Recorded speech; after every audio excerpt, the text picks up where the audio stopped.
everybody, welcome to Off the Rack. I'm Sal. I'm Tiffany. This is the comic book review show where we take books from the past week, recap, review them, let you know what we thought about them, and then give you recommendations of books that come out this week that we think you should pick up. I'm Sal. I'm Tiffany. I think we talked about that already. But, hey, let's jump into it. Before we do, though, I wanted to say, welcome to the show. If you're just joining us for the first time ever, because I've noticed we've gotten a couple of new subs, welcome to the show. That's this show. We have a bunch of other ones here on this channel. If you want to find out what they are all about, subscribe. Yeah. It costs nothing. Just click the little thing. Click the bell, of course, to get notifications, let you know when new videos come out, so you can get the push notification, and you can click them and check them out. Or at least add it to your watch later list so you can watch it later. But watch it, because it's really good. Exactly. And also, this one's going to be a little shorter. That's really my fault. Don't worry about it. There's a lot. It's my fault. I got out of work crazy late today. There's a lot going on there. Yeah, no, it's true. That's why I'm also like dressed like I'm like, oh wow. Yeah, way better than I am. I am professional. Yeah, but I did have to. Greetings.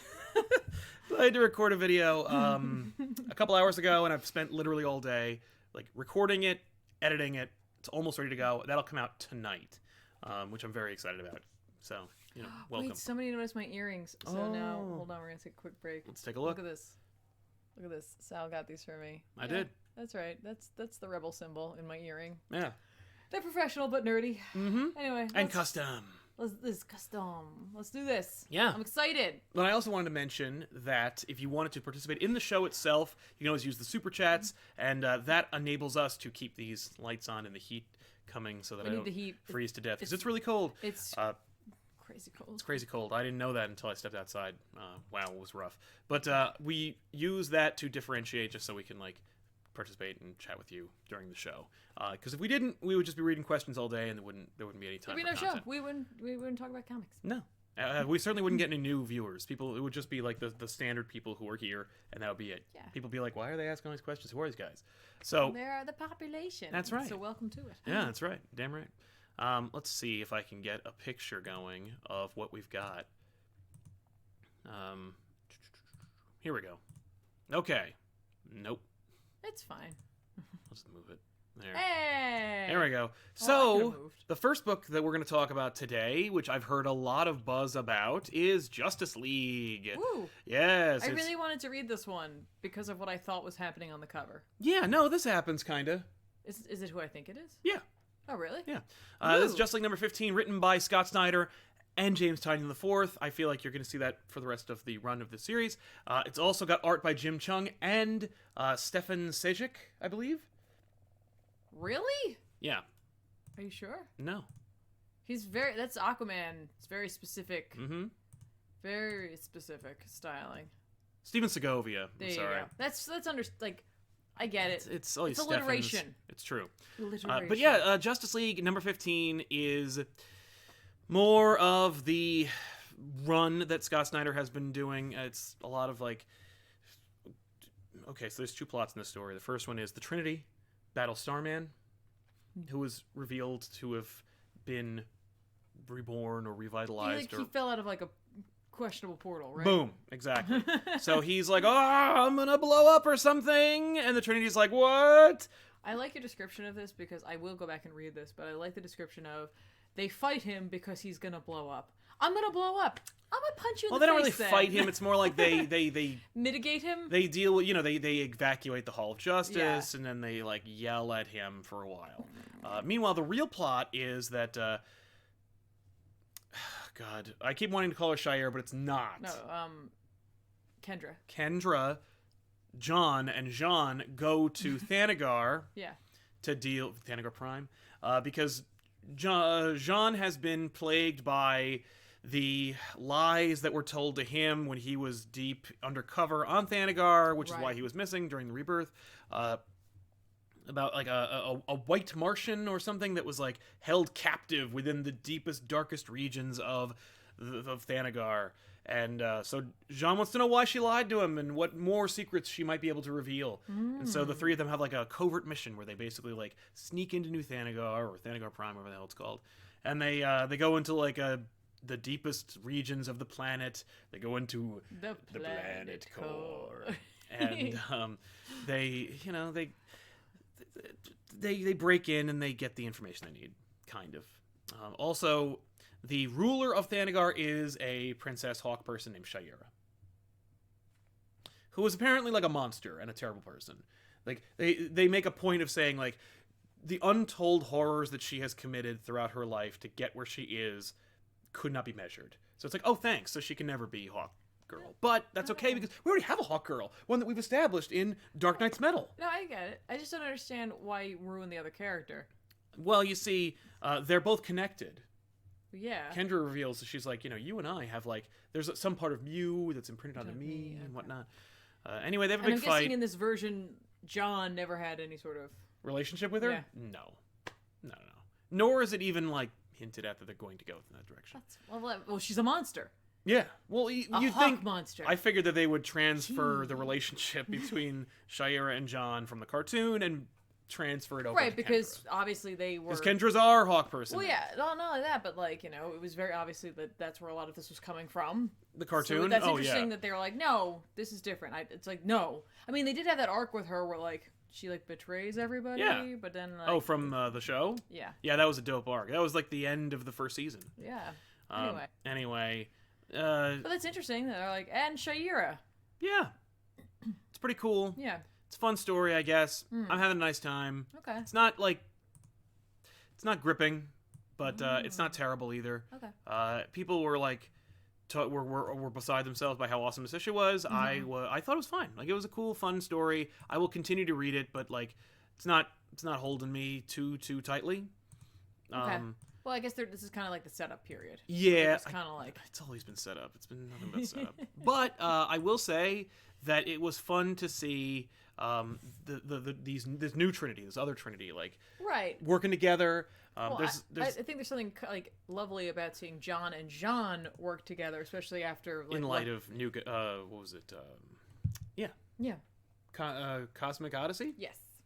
And them dealing with that more recently, and just kind of like, hey, let's go have our buddy cop thing in space. Yeah, they allude to the crises a little bit, but more importantly, they are referencing Perpetua, this new character that Scott Snyder's created, who is going to be like the progenitor of the universe, throwing away everybody else's theories that Dr. Manhattan created the universe. Okay. Nope, it was Perpetua. It was probably one of the worst, most on-the-nose names in recent history. Well, it's not. Well, you can't say that because if Perpetua was here always, then really we took Perpetuate from their name. Right. No, you're right. Good point. Anyway, it's fine. I recommend it, especially if you like Justice League. If you think Justice League is cool, if you are really liking what Scott Snyder's been doing with Justice League, you're gonna enjoy it. It's fun. But this was an issue that was like, thankfully it wasn't a filler issue. More is like plot has advanced. Right. It's not just like, and then random things happen. Who cares? Anyway, here comes the real plot. Well, it's not like, so Joker is gonna kill everyone in the Legion of Doom, and then for no reason he doesn't, but he totally could, but then he leaves. Right. So, that's that. Well, that's fair. I thought you'd want to talk about another book that just came out from DC, Vertigo. Yeah, I'm actually just pulling it up. Great. Tiffany did a video on it over on DC Fans. If you want to check that out, go over to DC Fans channel. But let's talk more candidly about it. Yeah, I figured I'd just chat about it here. The Dreaming #5 came out. Sandman fans know of The Dreaming, The Realm of Dream, all that stuff. Yes, The Endless. Yes, DC Metal fans know of Daniel Hall, who is the grandson of Carter Hall. I believe that's right. Yeah, no. Yes, because he's Hector Hall's kid. Yes. I'm like, wait. Carter children. Oh, and they, by the way, in the Justice League thing, they allude to like rescuing Carter Hall because he is he's the wingman for Shaira on New Thanagar. Wingman. He's also I did that on purpose. He's getting his own book, which just released some preview pages, so check that out as well. But DC Metal fans, again, you'll recognize at least Daniel Hall as Sandman. Oh, Dream, yeah. As Dream, yes. He's the Sandman. He's the Dream. Yeah. He is a Dream. No, he's the incarnation of Dream, the Endless right now, and he's gone. He left, as opposed to Morpheus who died. He was taken in the beginning of his. Oh arc. He was conjured. Daniel's like, nah, I'm out.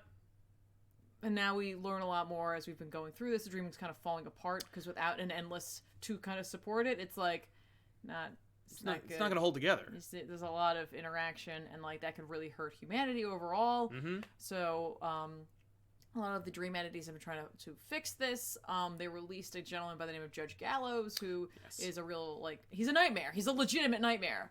Like, he's a nightmare, but he's also like a thing that haunts your dreams at night. Right. So they've released him, and he is wreaking havoc through the dreaming, taking control of it, like a full-on totalitarian style regime, where he's like, he's got gates set up, and like what he's been doing is using those gates to filter out lucid dreamers, because what he does is he utilizes his nooses basically to like take control of lucid dreamers so that he can unmake and remake the dreaming. Right. Because a lucid dreamer, of course, can affect their... I assume it'll be Western themed, because Judge Gallows is obviously a... Judge Gallows kind of came... Western judge. Yeah, he is seemingly so, but like he was like kind of came out of like a time period of the Civil War, like when humanity needed to wake up and...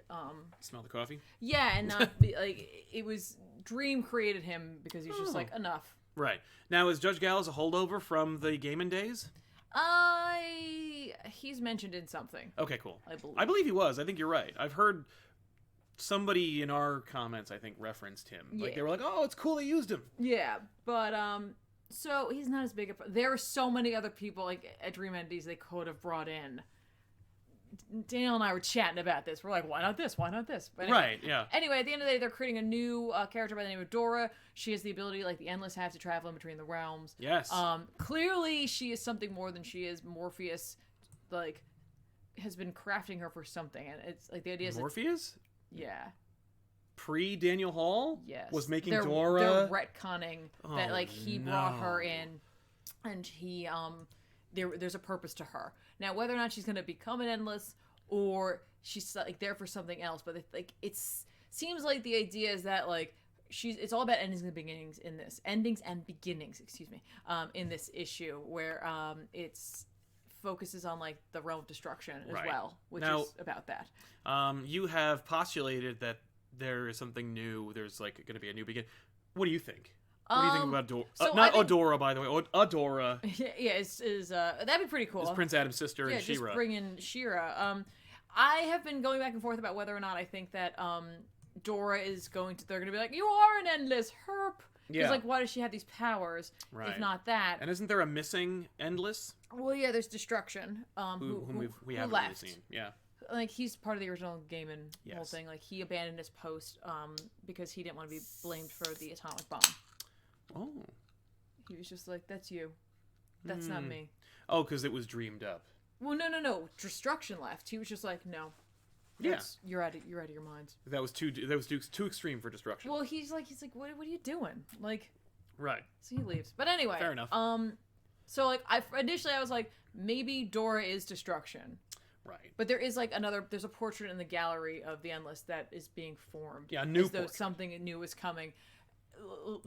It would completely undo Sandman's ending to do this. But could you imagine if they actually just brought Morpheus back? Oh, you mean like not making Dora into an Endless, but rather just bringing back Morpheus. Morpheus. He was just like, Dora, you're gonna be my way back. Yeah. Now, if they did that, if they Carol Danvers hit her up, or if they wanted like, would it be a cheat for you if Dora was like, I don't feel so good, and her mouth just horrifyingly opens up, and then Morpheus just climbs out of it, and he's like, all right, I'm back. I don't want that. And then he takes like, there's a sword, right?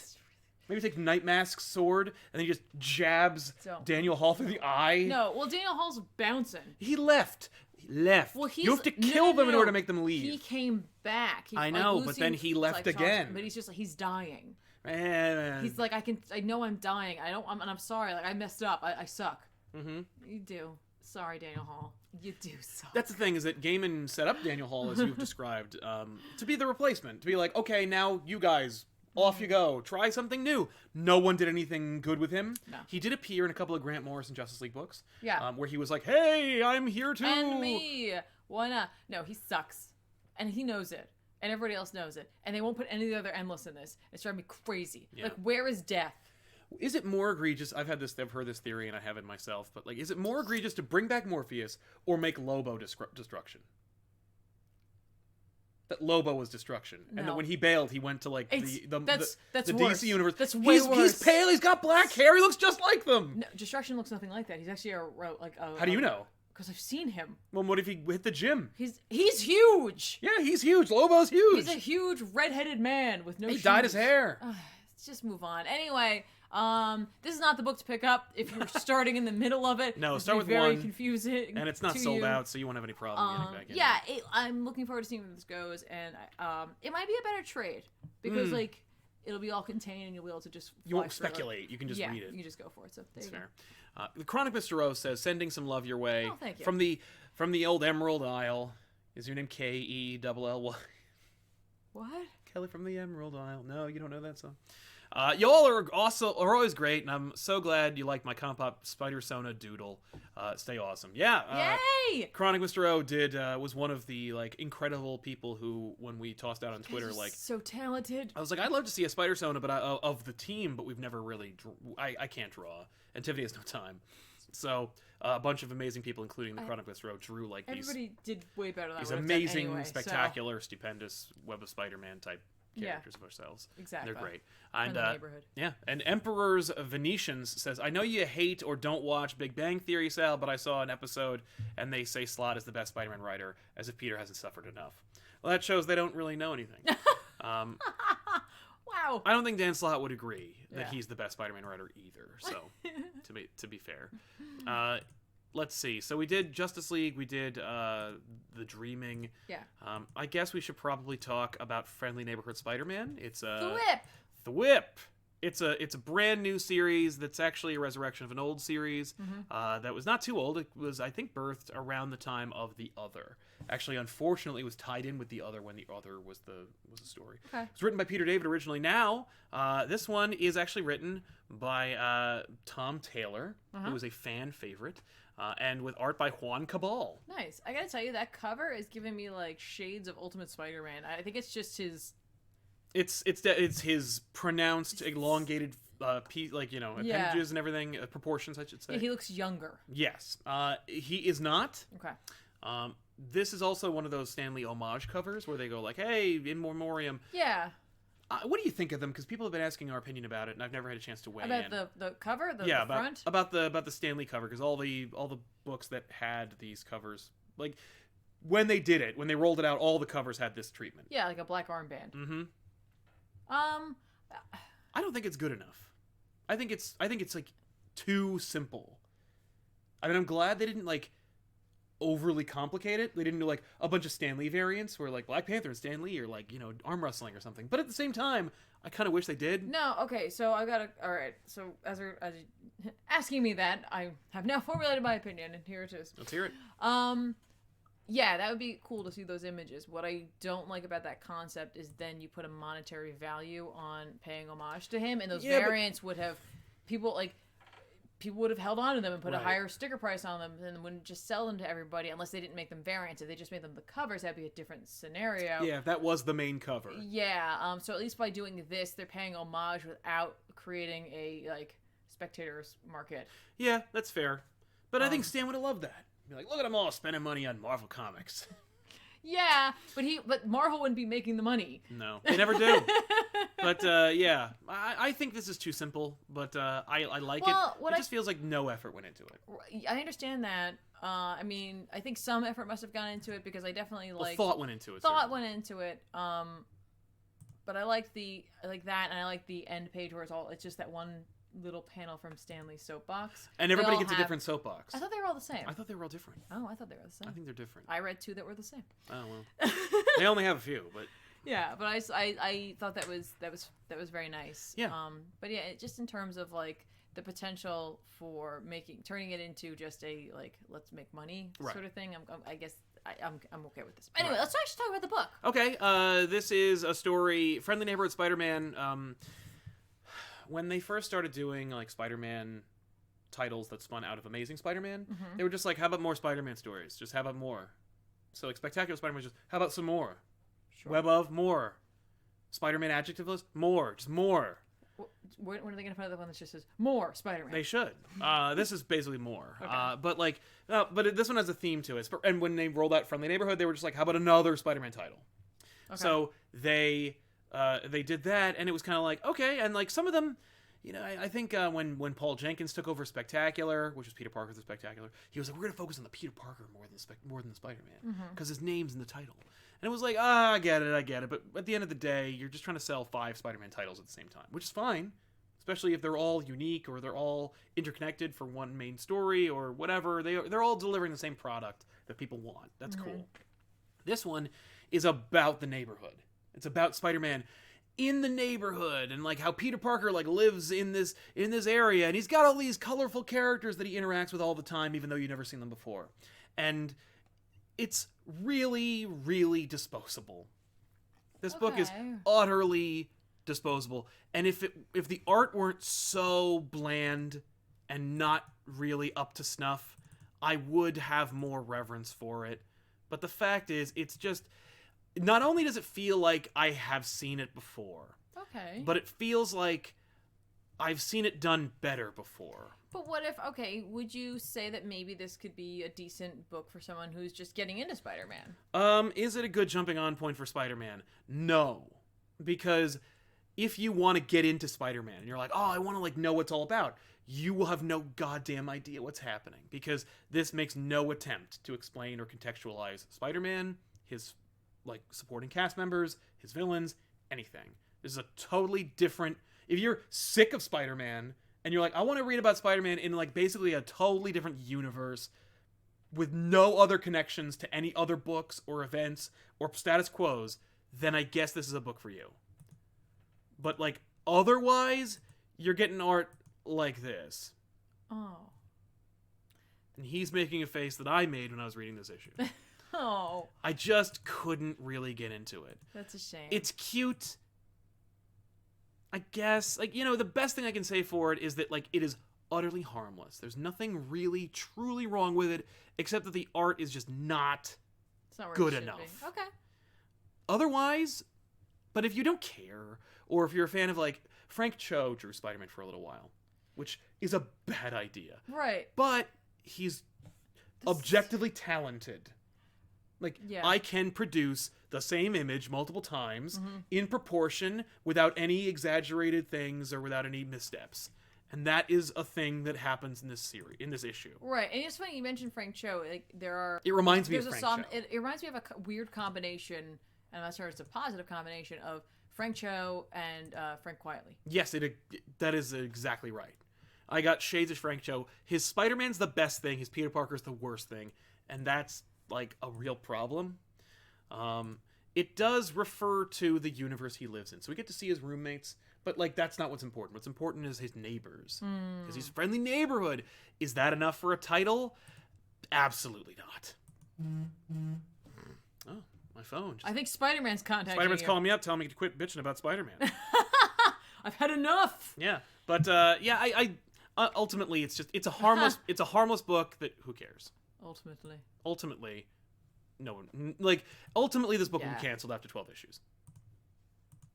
So, jumping back into the Marvel pool, this is another series that I was anxiously awaiting for no good reason. Okay. Except for the fact there's a big movie coming out, and I'm like, they're finally doing what they used to do, and what I keep like saying, why aren't they doing this? There's a Captain Marvel movie coming out. Yeah.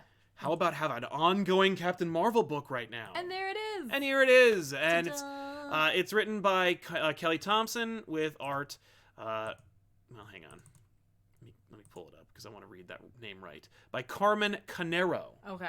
Who I am not familiar with Canero's work. Color by Tamara Bonvillain. Yeah, who's a good colorist. Yeah.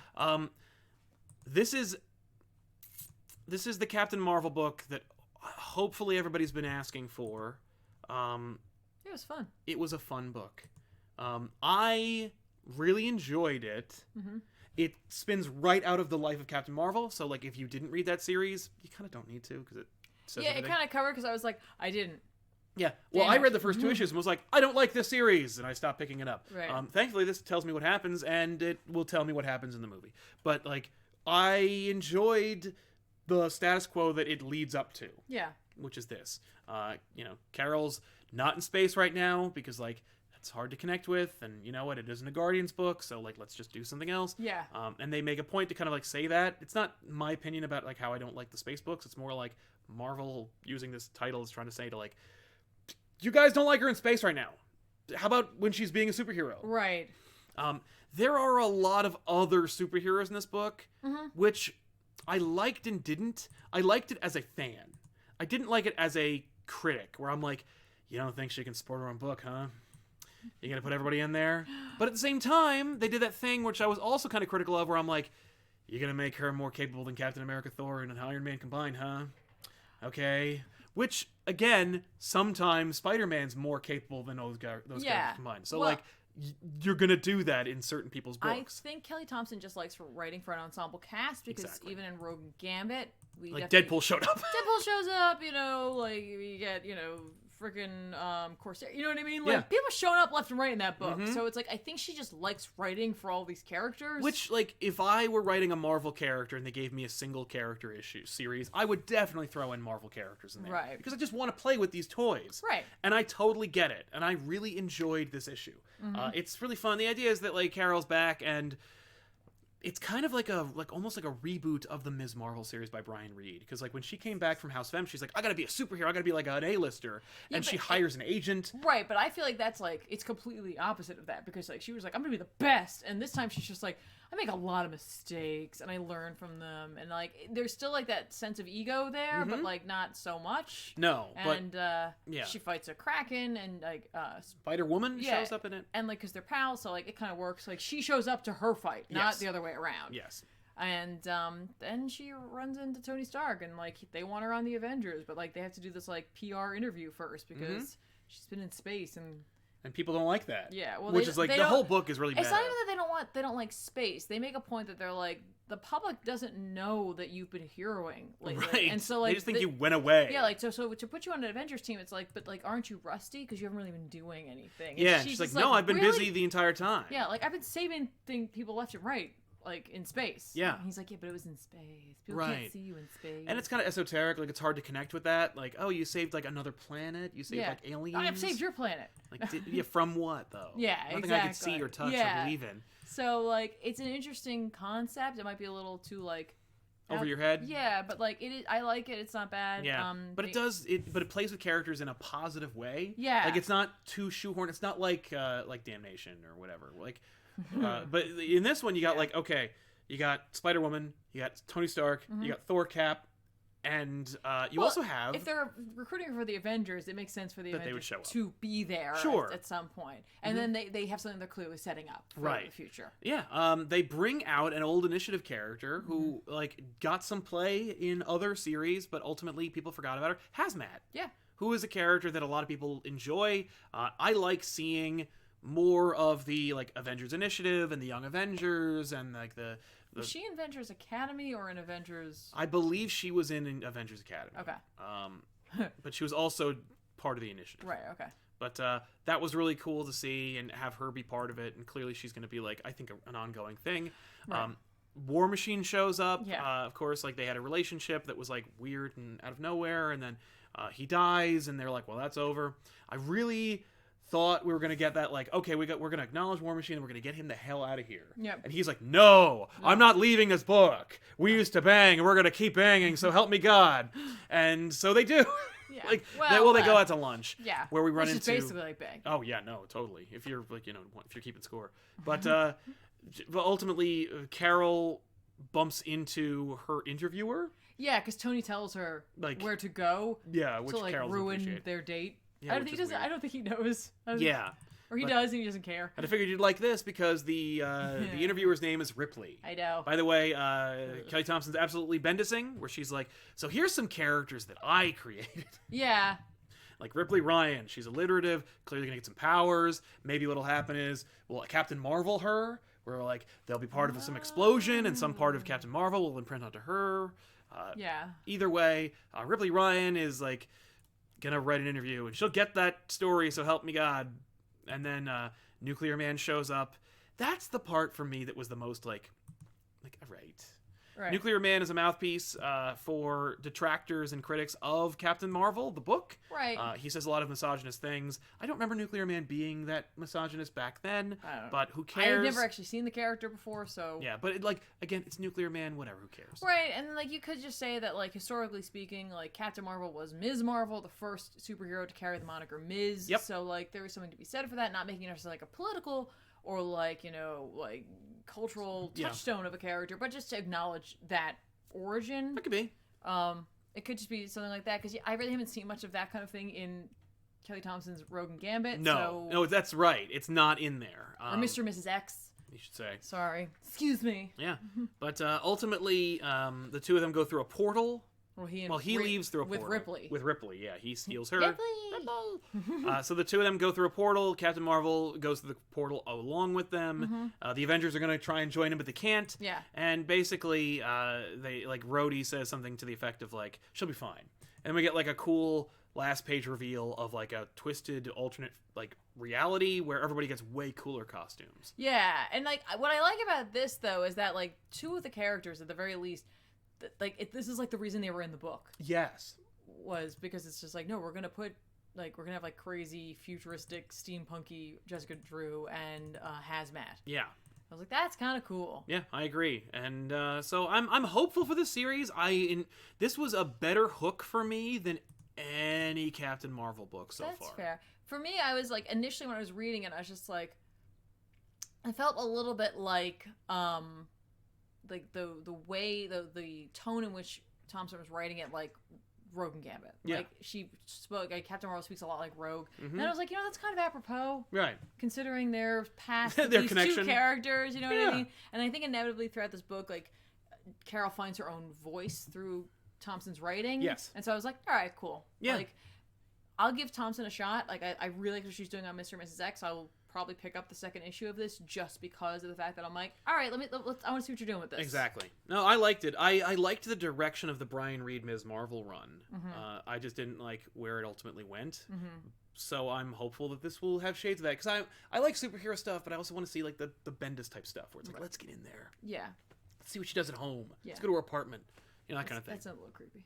Well, she's not real, so. I know. Gunga13 says, hey, fellas. Hi. Thought since I've been watching your channel for about 3 years now. Well, thank you very much for watching. I'd finally give back. You've been giving back by watching. Yeah. Reading Straczynski's Spider-Man and loving it. Thank you, Sal. Well, thank you for checking it out and trusting my recommendation. Is Jenkins' run also worth reading? Yes. Yes, it is. It's very different. Very different, but I think it's powerful. The last issue of Spectacular is worth the price of admission alone. Nice. I was gonna say, I like your emphasis, your emphaticness. Yes. Yes. Yes. I recommend Jenkins and Straczynski over like the last 5 writers in Spider-Man. So thanks for helping us out. Yeah. With that in mind, are there any other books you wanted to talk about? Those are the ones I was able to get to this week. Okay. I've got a list. I wanted to read Die #2, and I needed a chance because I really like the first Die so much, and I bought a physical copy of it, and so I couldn't bring myself to buy a digital copy on top of it, so I could read it before we had the show. So it's just sitting there, but I want to enjoy it, so I'm gonna take my time with that. But I really like that first issue of that series. Yeah, I know you were really singing its praises. Woo! Young Justice from the Wonder Comics line, written by Brian Michael Bendis with art by Patrick Gleason, came out. Okay. It is New Avengers for DC Comics. Sure. It's just straight up New Avengers, like in look, in tone, in feeling, which is the highest compliment I could possibly give it.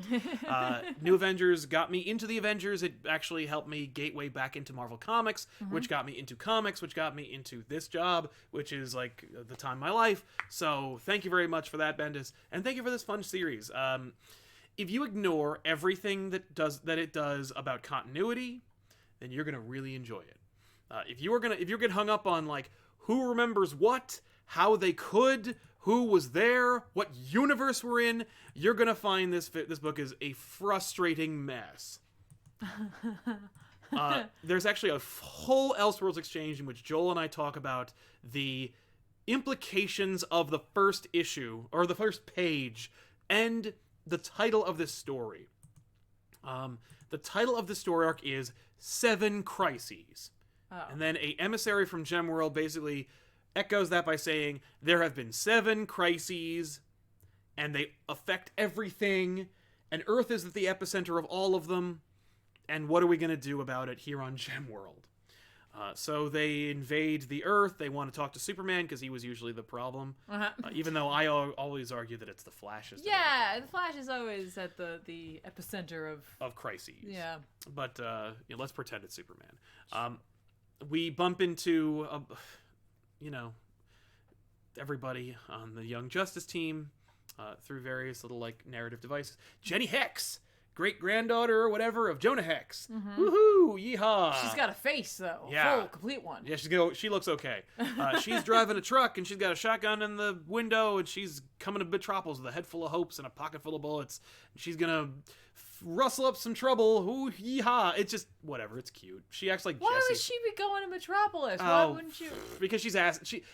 It's a mystery. It's a J.J. Abrams mystery box, Tiffany. Okay. So she bumps into Tim Drake Robin, who is for no reason whatsoever dressed like 1990s Tim Drake Robin, which people would complain about, but not me, because I don't like Red Robin. I think that whole thing is bullshit. So him being in the old suit, which is arguably the best Robin suit that's ever been created, fine by me. Okay. I'm in. I don't see two R's. Works for me. Red Robin's stupid. I'll hot take. That's the name of a restaurant, and I don't care if it came after Mark Waid put him into Kingdom Come. Red Robin is a dumb name, and Tim Drake is better as a Robin. Tim Drake's the only Robin who wanted to be Robin. Anyway, they fight some gem people, and they bump into Tim runs into Wonder Girl, who doesn't want to be Wonder Girl, but then she's dragged into it because of the big superhero villain fight. Right. They bump into Teen Lantern, a Bendis creation. He's trying to Riri Williams again. He's like, how about I Riri Williams the DC Universe? Here's a young teenage black girl who uses technology to make her identity after another established major Justice League superhero. Is her name really Teen Lantern? Yes. Okay. But she does admit in the book, metatextually, that the name might suck. Okay. Unless you like it, in which case it's going to be the name. Sure. But we speculated in the show and then got confirmation during the show that she hacks a Green Lantern ring or battery. So she's not worthy, but she just uses technology and her intelligence. So anybody could do that. Well, anyone who's as smart as Teen Lantern. I'm just saying, that kind of okay. Yeah. All right. And while Amethyst is on the cover, she does not appear in the issue. What? Yeah. Sorry, but Gemworld does, so you know she's coming. You said an emissary from Gemworld. I'm like, oh, he's bearing the lead as Amethyst. No, it's a bunch of Gemworld dudes in Gemworld armor, and they look hilarious. They look like they made of rock candy. Oh, I want to see that. What's it called? Bart Allen also appears, and he's like, "Hey, it's me, and I'm Impulse or Kid Flash, whichever one you want me to use. It doesn't matter." Even though there's whatever. They did the meme cover. They did the meme cover. Yeah, that's actually a Jorge Jimenez cover. I think he looks ridiculous, but whatever. What's it called? So Bart Allen, aka Impulse, comes back, and he's in the book too, and he's gonna rustle up some trouble. I'll tell you that. Sure. And then he ends up bumping into Connor Kent, Superboy, who has been stuck somewhere, and Bendis just straight up ignores any of the references or allusions to Connor Kent, Superboy from the Rebirth era when Mr. Oz might have kidnapped him or something. Right. Okay. So, if you are just happy that Connor Kent is in the book, then shut up and enjoy the book. I guess that's a good call on his part. He's just there, I'm the guy who brought him back. Yeah, and I'm also the guy who got rid of the other Superboy, the young kid. You can't be mad at me now. Can't be mad at me because I brought back the other one. See, if I fuck up something over there, as long as I fix something over here, you'll ignore the fuck up over there. Unless you don't, in which case I gotta fix both of them. But I'll fuck something up over there then. That's the secret to writing and to writing a bestseller book, because Bendis graduated from the Joe Quesada School of Comics, in which you must piss off your audience. Yeah, she gets one panel where she's gonna kill Robin. She's like, damn it. She looks pretty cool. She's pretty badass. She's not quite as ruined a character as she was in Future's End. Right. I'm sorry, I forgot that she shows up. Look at her. Yeah. Neat. She's pretty neat. So yeah, everybody, basically we get all the cards on the table. Okay. So we're going to set up some fun stories.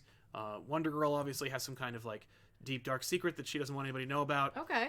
And so she, so that's what they're alluding to being the next thing. Okay.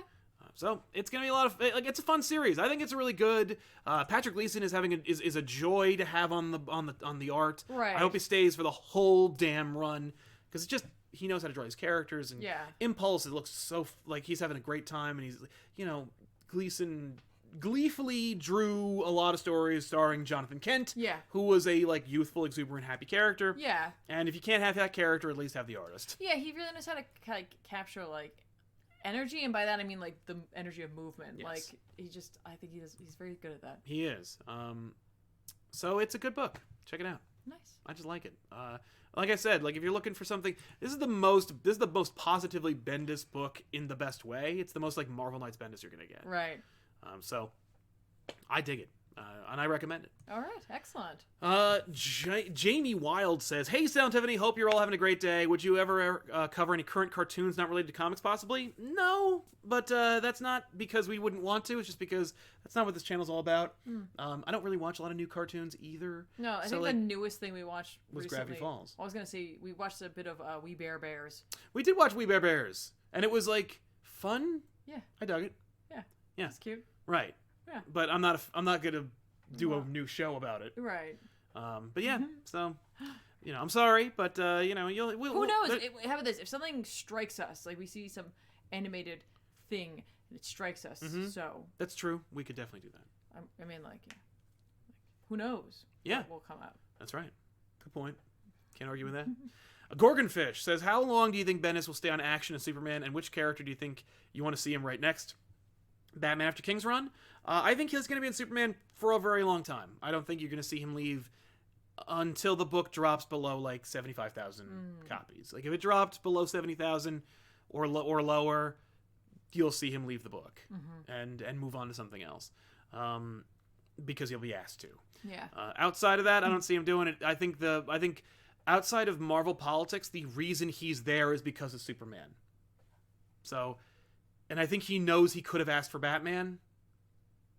So, I don't think he's excited to write Batman.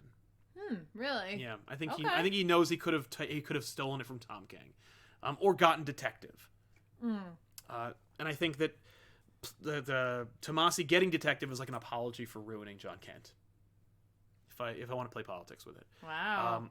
But I would love to see Bendis do a Batman book. Yeah. Like Legends of the Dark Knight, except then it'd be him ruining continuity for Batman, so I'd rather see him go forward.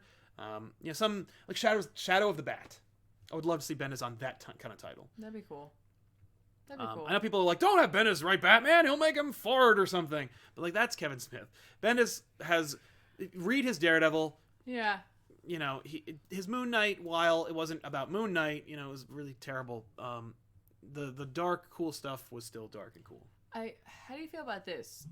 Do you think he could take a Lantern? I'll read it.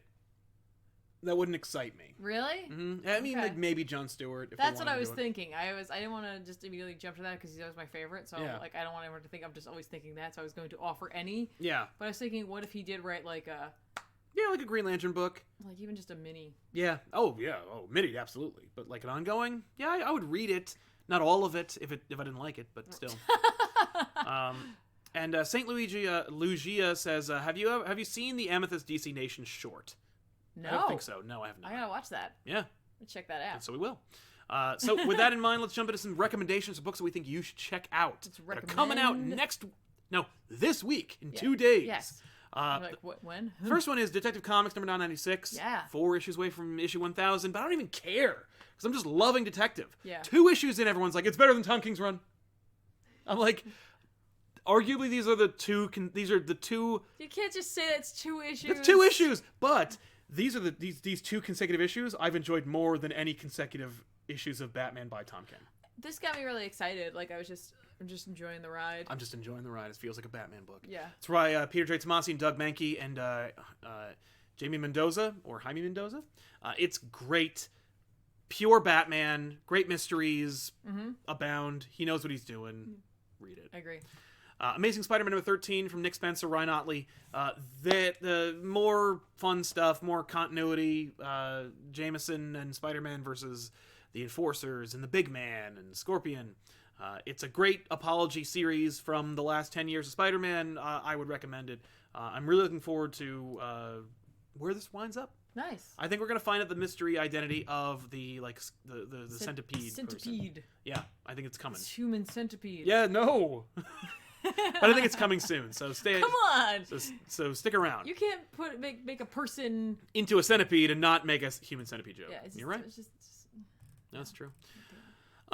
Invaders #1 comes out by Chip Zdarsky. That's the only reason I would ever read it. I don't think the Invaders are fun. I think they're boring. I don't care. Okay. They've tried to reinvigorate the Invaders like several times. Yeah. The only time I would get excited about Invaders is if they showed up in the MCU. Okay. Is if they wanted to do a flashback movie in which they brought Chris Evans in and they cast Namor, and that's how they were revealing Namor. That's kind of cool. That'd be totally dope. That would be. That being said, I will probably check this book out. I don't care about really the funny Invaders. that they're like, hey, anyone want some Namor after Aquaman. You feeling that, guys? Namor ain't Aquaman. I'm just saying, but you know what I mean? Like, we got an ocean guy too. Yeah. He can talk to fish. He yells at fish.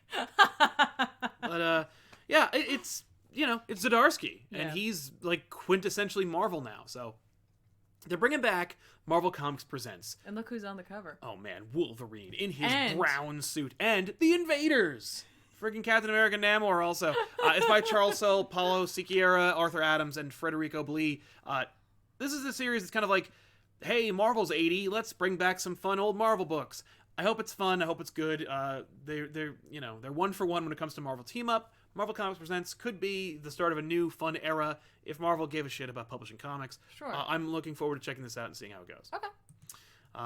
The Batman Who Laughs #2 comes out. There you go. There it is. I'm reading Mic it. drop. If you want to know what happens, I'm sure Snyder gave an interview to a few people that told you exactly what happens in the issue. So I can't watch those things. I know, but I'm loving the series. The first issue that came out of it. All right. This one, I mean, like I thought it was a competently written book. I know. It didn't hook me. No, so it didn't hook you. We'll see what happens this time. But I love it, and I'm down. Okay. And I dig the Grim Knight. I just like his design. I think it's fun. It's just Punisher Batman. Yeah, it is. So for me, a couple of things are coming out indie-wise, but like if you're reading Isola, #6 is coming out this week. Yeah. That's super colorful, fun-looking book.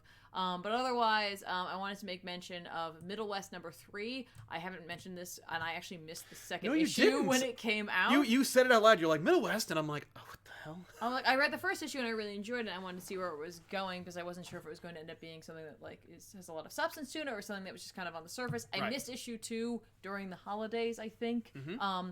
My fault. So I'm gonna go back and pick up 2 and then read 3, and I'll let you know how we're doing with this and whether or not there's something more to it. Yeah. Other than that, over in Marvel, Conan the Barbarian #2 is coming out. I can't believe that so fast. That's like I can't believe it. I'm so excited. I tried to get an actual copy of it. Yeah, and it's sold out. The guy was like, we sold out like by Thursday. I was like, oh. Which makes sense. Apparently it's a great Conan book. I love it. I can't wait to read more about Conan when he was younger and King Conan and just yes. Yeah. Yes. Okay. And then also another thing I'm very excited for from DC, Justice League #7 is coming out this week.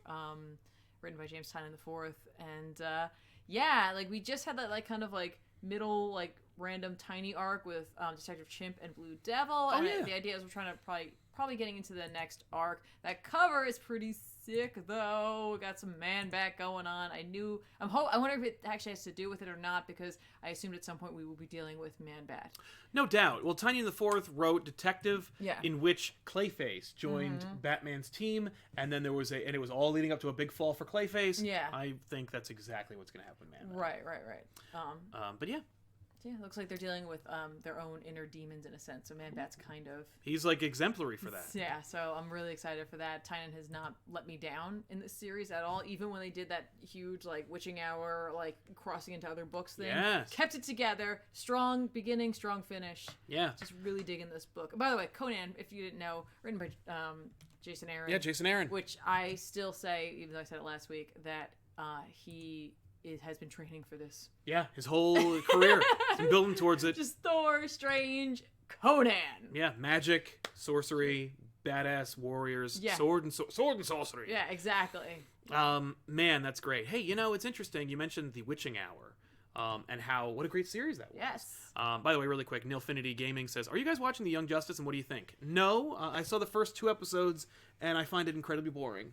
I'm sorry. You watched it by yourself, so I did, I'm sorry. I didn't get to partake. No. I'm sure it's really good. As I understand, it's like it's like a Netflix series where it's like you're not meant to watch them individually. You have to watch them all at once. Okay. And after the first episode, I'm like, I don't think I'm going to do that. Okay. So I'm on my own then. Yeah. Gotcha.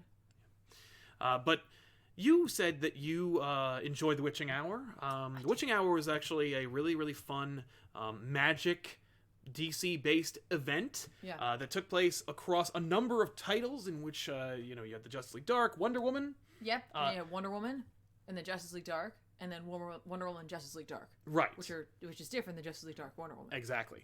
So that's a fun series. It's not out in trade yet, but it will be out in hardcover in a couple of weeks or months. Ooh.